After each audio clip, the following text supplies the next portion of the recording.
Comme ça. Bonjour, je suis Sylvaine Landrivon. Bonjour, je suis Anne Soupa. Alors, le pape vient de retoquer un titre parfois donné à Marie, celui de co-rédemptrice. Nous allons tout vous raconter puisque nous avons écrit Marie telle que vous ne l'avez jamais vue. La première chose à faire, c'est de s'étonner. Pourquoi appeler Marie co-rédemptrice? Y aurait-il deux sauveurs, le Christ et Marie?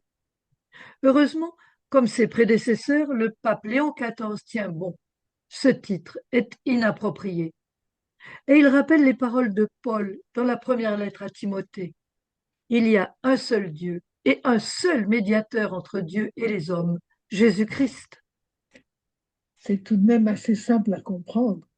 Jésus a enseigné, guéri, il a délivré du mal par sa mort et sa résurrection, alors que Marie n'a rien fait de tel.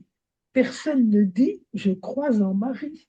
Et il faut surtout se demander comment une telle idée peut revenir sans cesse. Dans Marie telle que vous ne l'avez jamais vue, nous l'expliquons. La première raison est le besoin d'une figure maternelle, comme ces déesses mères archaïques qui occupent encore les inconscients. Mais ce n'est pas le salut. Certes, le Concile d'Éphèse a déclaré Marie mère de Dieu, Théotokos, mais selon l'humanité, non selon la divinité. Et il ne faut pas oublier non plus la dimension politique de ce titre. Renforcer le rôle de Marie est une manière de réduire celui de Jésus, jugé par certains trop radical, trop impraticable. Marie offre au contraire une image plus familière, plus accessible. Plus manipulable aussi. Bien souvent, on en a fait un modèle de silence et de soumission.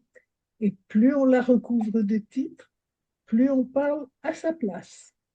Et au final, la formule retenue par le pape est celle de mère du peuple fidèle. Marie écoute la parole de son fils.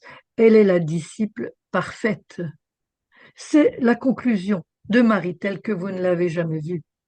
Mais Marie des évangiles,